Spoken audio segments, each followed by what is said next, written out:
Study की थी object placed eight ए focus, यहां तक स्टडी किया था। इसके बाद में अपन नेक्स्ट टॉपिक ले लेते हैं object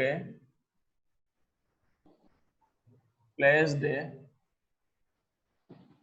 between F and P। Object placed between a focus and a pole, right. Diagram देखें एक बार आप, देखो भाई ये आ गया।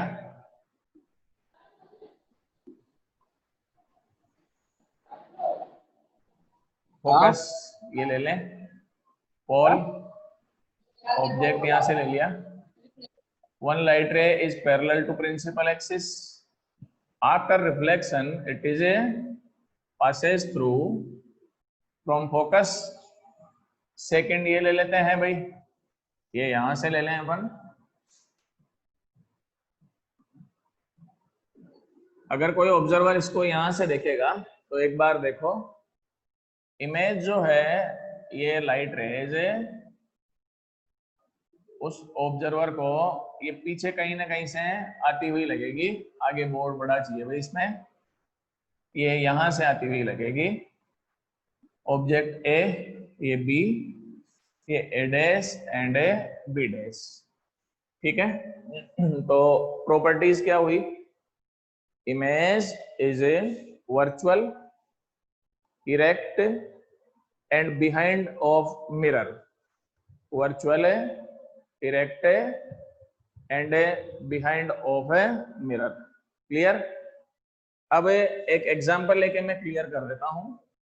Suppose that focal length of concave mirror is a -12 centimetre. तो f is 12 centimetre. Then distance of object ये ले लेता हूं -8 सेंटीमीटर। क्यों? क्योंकि object between f and p, तो लेस देन 12 सेंटीमीटर लेना पड़ेगा अपने को। देन v फाइंड करना है अपने को, तो आप फॉर्मूला 1/f, या चलो यही ले लेते हैं 1/v plus 1/u, and 1/v is equal to 1/f minus 1/u। Then we get 1/v is equal to 1/-12 minus 1/-8, 1/v 24 minus 2 plus 3 and 1/24, so that v is equal to 24 centimeter. It is positive distance। देखो भाई u negative है and v जो आ रही है इसमें वो positive आ रही है। v is positive, then v is positive, it means क्या हुआ, image formed behind of mirror, image formed behind of a mirror। देखो एक बार, ठीक है। आगे अपन चलते हैं। if we want to calculate a linear magnification, -v upon u -24 upon value of u -8, m is equal to +3। it is positive, m is positive, so that image is virtual and erect। m is positive, so that image is a virtual and erect। AC का आज late join कर रही है भाई, AC का time से join किया करो। तो m इज इक्वल टू +3, ठीक है। So that image is a virtual and erect. Value of m is 3, so that mode of m is more then 1, so that image size of image is more than size of a object। तो properties आ गई समझ में अपने पास सारी की सारी। Image is behind of mirror. Second number virtual and erect and image is a larger than object। Property सारी समझ में आ गई अपने पास। तो अब अपन एक चीज चलते हैं, सबसे पहले आते हैं कॉनकेव मिरर में इमेज फॉर्मेशन आप पढ़ ही चुके हैं, उनकी प्रॉपर्टीज एक बार मैं वापस बता देता हूं। बाय कॉनकेव मिरर इमेज कैसे कैसे बना सकते हैं, रियल, इन्वर्ट। अब रियल एंड इन्वर्ट में इमेज लार्जर भी हो सकती है, डिमिनिश्ड भी हो सकती है, एंड इक्वल टू ऑब्जेक्ट भी हो सकती है। तो कॉनकेव मिरर से जो इमेज बनेगी रियल इन्वर्ट में लार्जर भी हो सकती है, एनलार्ज भी कर सकते हैं, डिमिनिश साइज की भी हो सकती है, एंड इक्वल टू ऑब्जेक्ट भी हो सकती है। प्रॉपर्टीज आ गई रियल एंड इन्वर्ट में। उसके बाद में अपन चले कॉनकेव मिरर से वर्चुअल एंड इरेक्ट इमेज भी बना सकते हैं, and virtual and erect image is enlarged और larger than object. It means अपन ये कर सकते हैं कि मैग्नीफाई कर सकते हैं, so that an object can be magnified by using concave mirror. If object is placed between focus and pole of a concave mirror, then image is magnified. Clear? So that concave mirror can be called a magnifying mirror. It is called a magnifying mirror. Convex mirror में आप कभी भी magnify नहीं कर सकते हैं, because due to convex mirror image is always diminished, image size of image is always less than image size of a object. Clear? कोई problem नहीं होनी चाहिए इसमें। एनी प्रॉब्लम हो आप एक बार मैसेज कर सकते हैं, पूछ सकते हैं, इसका स्क्रीनशॉट ले लें, उसके बाद में फिर मैं आगे बढ़ूंगा भाई।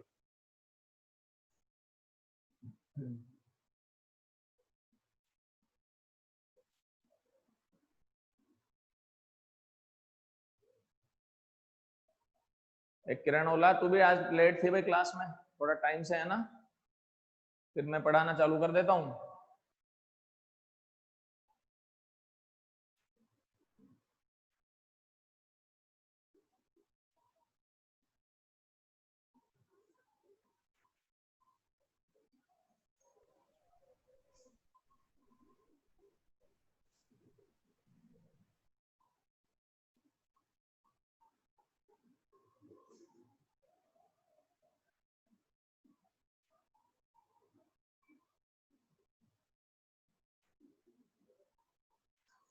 हाँ भाई, नेक्स्ट चलते हैं अपन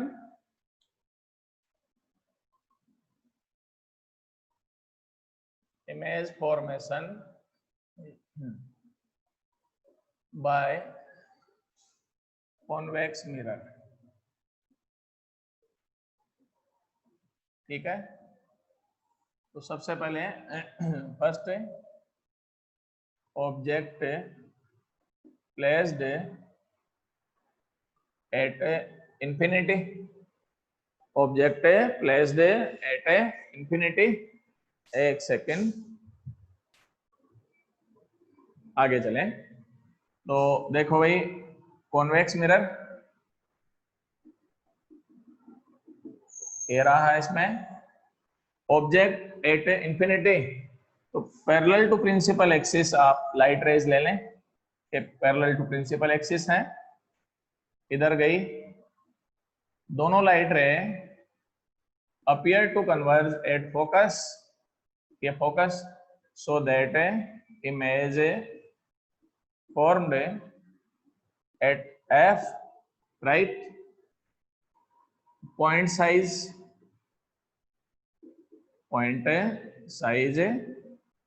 virtual and erect। Virtual and erect क्यों होती है मैं आपको एक बार पहले एक्सप्लेन करा चुका हूं, बता भी दिया था मैंने सारा का सारा। तो ये इसका हो गया, and behind of mirror, and behind of a mirror. ठीक है, उसके बाद में अपन चलें second number, object between P and infinity, मतलब एनीवेयर, है ना, object between P and infinity. तो ये ले लिया अपने पास, it is convex mirror, object light ray parallel to principal axis after reflection appear to converge at a focus. First ray, now by taking second ray, ये second रे ले ली भाई अपने पास, ठीक है, ये इधर चली गई। यहां से कोई ऑब्जर्वर अगर देखता है तो ये लाइट रे कहीं पीछे से आ रही होगी, तो जहां पर दोनों लाइट रे क्रॉस करती है, then image A dash B dash A and B, image कैसी हुई देखो भाई, virtual erect, virtual erect behind of mirror between P and F, virtual erect so that image is a virtual erect behind of mirror between pole and F। तो properties आ गई समझ में, ये पहले भी एक्सप्लेन करा चुका हूं। By convex mirror real image can not be formed, only virtual image can be formed by convex mirror.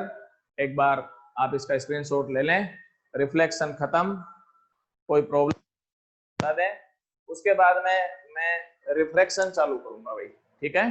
तो इस यहां तक कोई प्रॉब्लम हो तो एक बार आप मुझे बता देना।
हाँ भाई, अब अपन चलते हैं रिफ्रैक्शन। तो एक सेकेंड,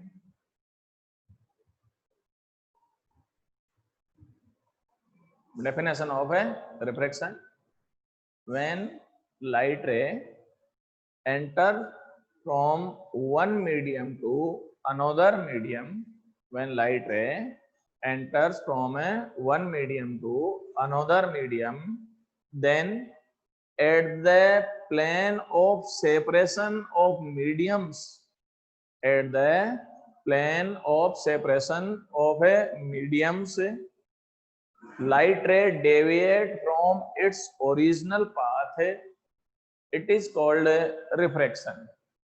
एक बार फिर बोल देता हूं मैं दोबारा. When light ray enters from one medium to another medium, then it is deviate from its original path at the separation plane of both mediums. Clear? ठीक है.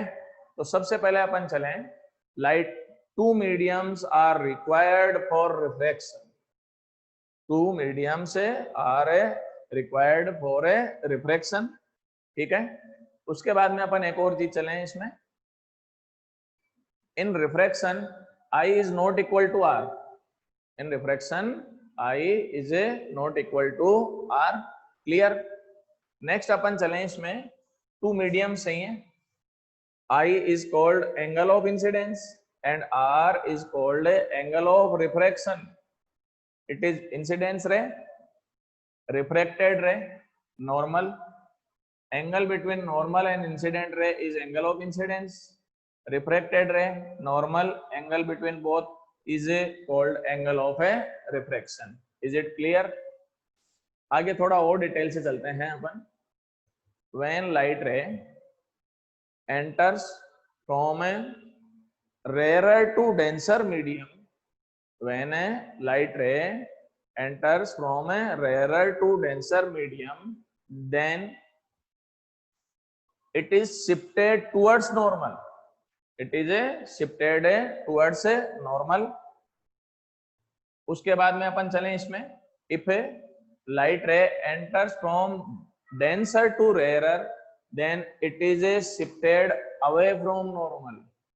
Clear? Rarer to denser होगा, towards normal shifting होगी. उसके बाद में denser to rarer होगा, away from normal shifting होगी. फिर आगे अपन चलें, प्रॉपर्टीज हैं ये सारी की सारी रिफ्रैक्शन की. Wavelength and velocity of light has been changed in refraction. Velocity and wavelength of light has been changed in a refraction, but there are no change in frequency of light in refraction, reflection.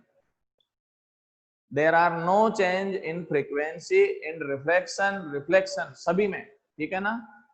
Only velocity and second number wavelength has been changed in a refraction. ठीक है. अब अपन चलें, कौन increase होगा? When light ray enters from rarer to denser medium, then velocity decreases, wavelength also decreases. Velocity decreases, wavelength also decreases. तो अपन ये लिख सकते हैं, for this diagram C1 is more than C2, lambda 1 is more than lambda 2, but nu1 is equal to nu2.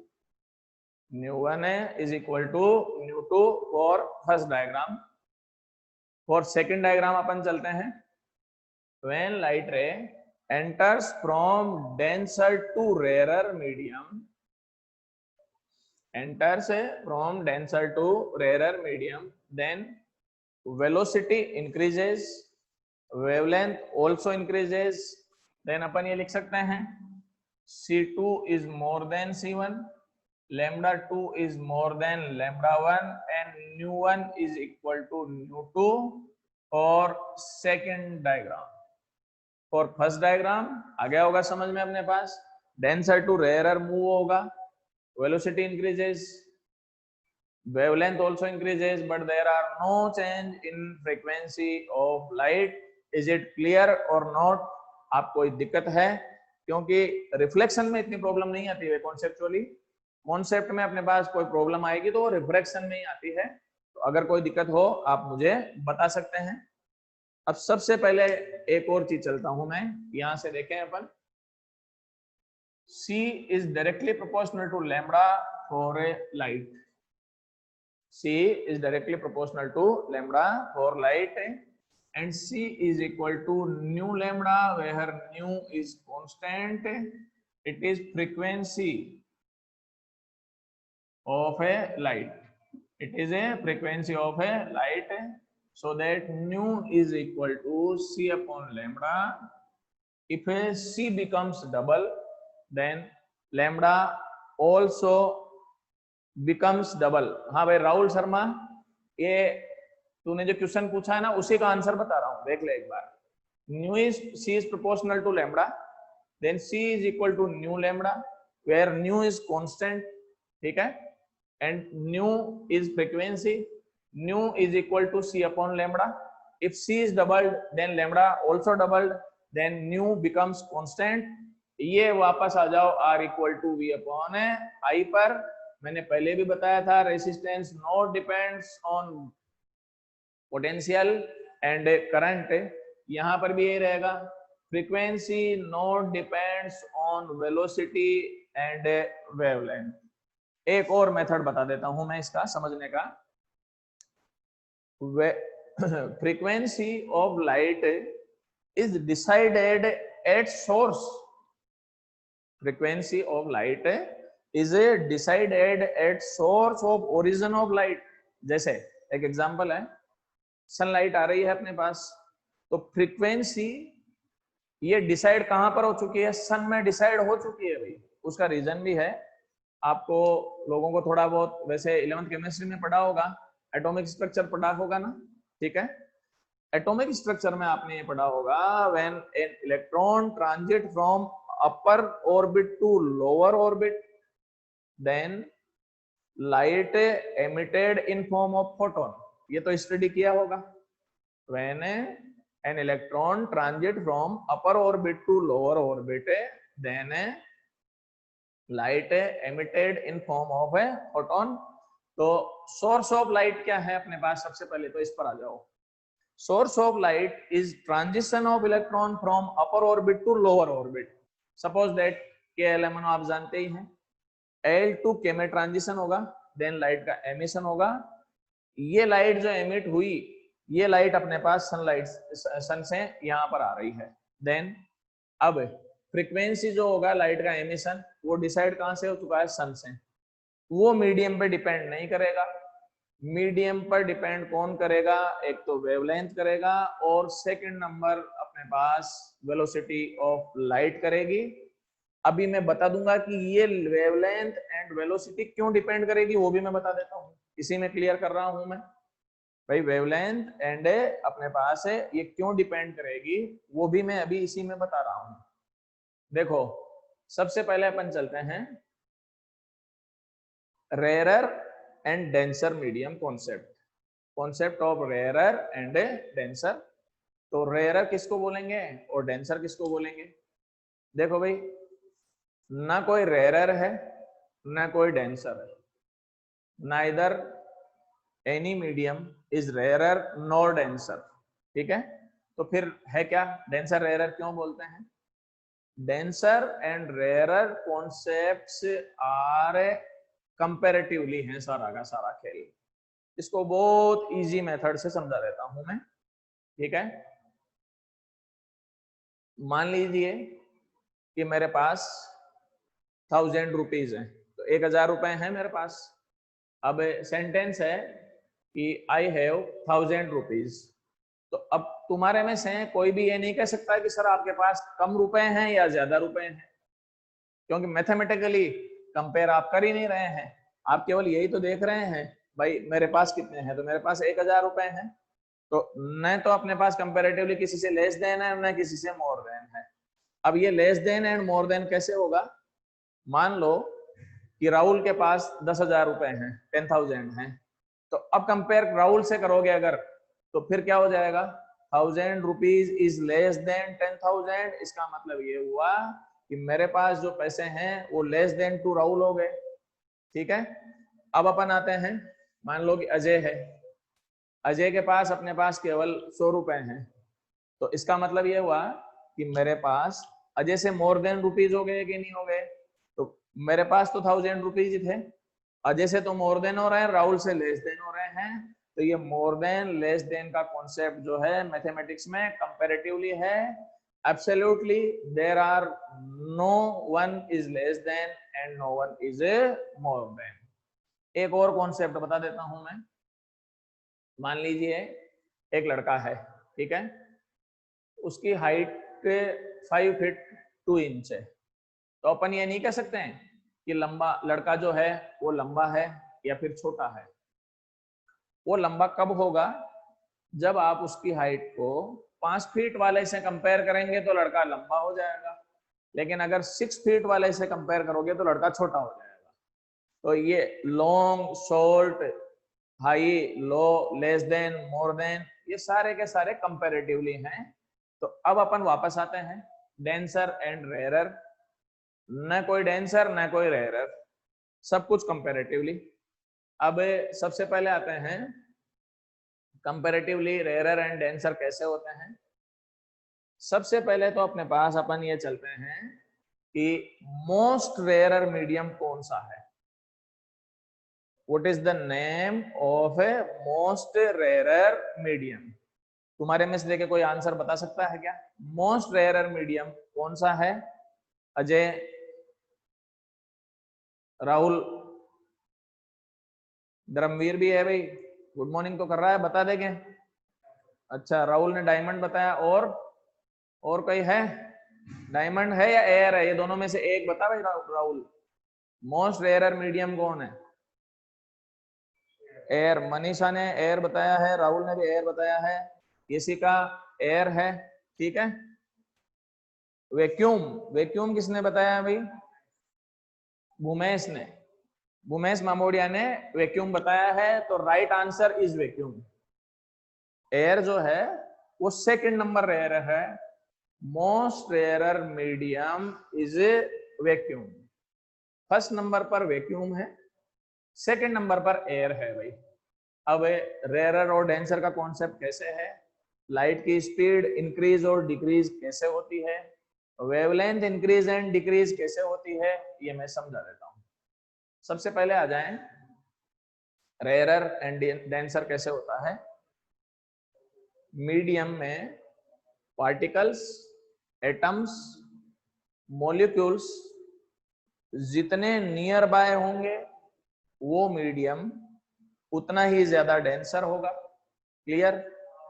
Particles जितने ज्यादा दूर दूर हैं वो मीडियम उतना ही ज्यादा रेयरर होगा। तो distance between particle is very very less than, then it is rarer, and it is denser, and very very more than or larger distance, then it is a rarer. तो most rarer medium is a vacuum। क्यों? Reason बता देता हूं। Vacuum ऐसा medium है जिसमें particles है ही नहीं। There are no particles in vacuum. कुछ नहीं है, कुछ नहीं है। इसका मतलब डिस्टेंस इनफाइनाइट हो गई कि नहीं हो गई? Between two particle distance is taken infinite, infinite distance हुई तो ये और दूर दूर हो गया। और अपन चलते हैं उसके बाद में second number, after vacuum air is denser than vacuum. Air is a denser than a vacuum. तो first number is a vacuum, second number is air, third number फिर वाटर, फोर्थ नंबर फिर ग्लास, और भी बहुत सारे हैं। Fifth number is a diamond. Fifth number is a diamond. अब मैं तुमको पहले ही बता देता हूं, अपन इसको यूं समझें कि एक प्लेग्राउंड है, काफी बड़ा है। एक छोटा बच्चा यहां से दौड़ना स्टार्ट करता है और सामने वाले पॉइंट पर जाना चाहता है, ठीक है। प्लेग्राउंड पूरा खाली है, तो उस छोटे बच्चे की स्पीड मैक्सिमम आएगी कि नहीं आएगी? देखो, आएगी मैक्सिमम। उसका रीजन, प्लेग्राउंड पूरा खाली पड़ा हुआ है। There are no obstacle in path of small child. so that speed of that child is a maximum. तो मैक्सिमम स्पीड आएगी, ये वैक्यूम है भाई, प्लेग्राउंड पूरा खाली पड़ा हुआ है, तो ये क्या हो गया अपने पास है, वैक्यूम हो गया। स्पीड मैक्सिमम होगी बच्चे की, स्पीड भी मैक्सिमम होगी। और अब अपन समझें कि वेवलेंथ है क्या। वेवलेंथ को समझने का एक सीधा मेथड मैं बता देता हूं। वेव फॉर्म में आपने पढ़ा होगा, यूं चलते हैं अपन, देखो यहाँ पर, यहां से यहां तक की जो डिस्टेंस है it is called wavelength. So that distance traveled by a wave in one time period is called wavelength। तो यहां से यहां तक की डिस्टेंस जो हो गई वेवलेंथ हो गई। तो अपन इसको यूं मान लें कि ये वेव का एक कदम है भाई, एक स्टेप है। सब जानते हो आप, इतनी तो हिंदी भी जानते हो, कोई दिक्कत नहीं है। एक कदम समझते हो, एक कदम बढ़ना। तो ये वेवलेंथ जो है वेव का एक कदम हो गया अपने पास, ठीक है। अब अगर पूरा मैदान खाली है, वेकेंट है, देन वेव के कदम बड़े बड़े होंगे, वेवलेंथ मैक्सिमम होगी कि नहीं होगी? वेवलेंथ भी मैक्सिमम होगी, स्पीड भी मैक्सिमम आएगी कि नहीं आएगी? इसको वही तरीका वापस समझने का। छोटा बच्चा खाली ग्राउंड में अगर दौड़ता है, उसकी स्पीड मैक्सिमम होगी, वो बड़े बड़े कदम भी बढ़ सकता है कि नहीं बढ़ सकता है? तो मैक्सिमम स्टेप अपने पास वो ओपन ग्राउंड में, खाली ग्राउंड में ले सकता है। इसका मतलब उस बच्चे की मैक्सिमम स्पीड खाली ग्राउंड में आ गई। तो यहां पर बच्चे को तो मान लो लाइट, बच्चे को अपन क्या मान लेते हैं कि लाइट है। अब लाइट है तो लाइट की मैक्सिमम स्पीड किस में आ जाएगी? वैक्यूम में, क्योंकि वैक्यूम खाली ग्राउंड है, ओपन ग्राउंड है, तो स्पीड मैक्सिमम, कदम भी बड़े बड़े बढ़ेगा। इसका मतलब वेवलेंथ भी maximum. So that speed of light is directly proportional to wavelength. Speed of light is directly proportional to wavelength. इसको यूं भी समझ सकते हैं, जितने बड़े कदम भरे जाएंगे स्पीड उतनी ज्यादा आएगी कि नहीं आएगी? तो सबसे maximum speed and maximum wavelength किस में हो जाएगी? वैक्यूम में हो जाएगी। वैक्यूम के बाद में सेकंड नंबर पर एयर। एयर में पार्टिकल हैं पर थोड़े दूर दूर हैं, तो एयर में थोड़ा ऑब्स्टेकल आ गया। इसको यूं समझें, उस ग्राउंड में 40-50 बच्चे बैठे हुए हैं इधर उधर, तो छोटा बच्चा दौड़ेगा तो बीच बीच में कोई टांग भी पकड़ सकता है और बीच में उसकी स्पीड भी कम हो जाएगी। तो ये वेवलेंथ इसमें डिक्रीज हो जाएगी, एयर में स्पीड भी इसमें डिक्रीज हो जाएगी। थर्ड नंबर पे आ जाओ, अब कौन सा मीडियम आएगा? पहले अपने पास गैस स्टेज हो गई, गैस के बाद में फिर लिक्विड आएगा। लिक्विड में अपन जानते हैं मॉलिक्यूल्स एंड एटम थोड़े पास में आने लगते हैं, तो ये लिक्विड में आ गया। वाटर ले लिया मैंने, क्या ले लिया मैंने? वाटर। तो वाटर में स्पीड और डिक्रीज हो जाएगी। अब ग्राउंड में मान लो कि 150-200 बच्चे हो गए, तो बच्चे की स्पीड और कम हो गई कि नहीं हो गई? अब ये कोई रूल नहीं है भाई वाटर ले, लिक्विड में बहुत सारे हैं और लिक्विड में सबका फिर अपने पास अलग अलग है। जैसे लिक्विड में वाटर से ज्यादा डेंसर जो होगा हनी होगा, शहद हो गया अपने पास, ग्लिसरीन हो गई, glycerine is more denser than water हो जाएगा अपने पास। आ गया समझ में? तो जो गाढ़ा लिक्विड है वो ज्यादा डेंसर है, जो थिन लिक्विड है वो कम डेंसर है। जैसे पेट्रोल, पेट्रोल कम डेंसर होगा, डीजल ज्यादा डेंसर होगा, तो इनमें भी फिर अलग अलग हो गया। उसके बाद में मैंने नंबर लिखा है ग्लास का। ग्लास जो है वो लिक्विड है या सॉलिड है? कौन बता सकता है? ग्लास इज ए और ग्लास इज लिक्विड और सॉलिड? क्या आंसर होना चाहिए इसका भाई? लिक्विड है या सॉलिड है? Solid, it is liquid. Glass is a liquid. आप केमिस्ट्री में पूछना, केमिस्ट्री में पढ़ना, glass is called super कोल्डेड liquid. Glass is called super कोल्डेड liquid. Umesh का आंसर एकदम सही है भाई, ग्लास लिक्विड के फॉर्म में है, सुपर कोल्डेड लिक्विड है तो वो सॉलिड जैसा दिख जाता है। तो ओड आंसर कौन हो गया? ग्लास हो गया। ग्लास के बाद में फिर डायमंड है। Diamond is most denser medium in nature. उसका रीजन भी है, आप केमिस्ट्री में जानते भी हैं। डायमंड की जो क्रिस्टलाइन स्ट्रक्चर है वो कॉम्पैक्ट होती है ना? तो जितनी ज्यादा कॉम्पैक्ट होगी, ये मान लो कि लाइट को उसके पार निकलने में उतना ही टाइम लगेगा, उतने ही छोटे कदम होंगे, उतनी ही स्पीड डिक्रीज होगी। मतलब ये हुआ उसकी वेवलेंथ डिक्रीज हो जाएगी, उसका वेलोसिटी भी डिक्रीज हो जाएगी, but there are no change in frequency of light. मेरे हिसाब से रेयरर एंड डेंसर का कॉन्सेप्ट आपको समझ में आ गया होगा, इसमें कोई प्रॉब्लम नहीं होनी चाहिए। ठीक है।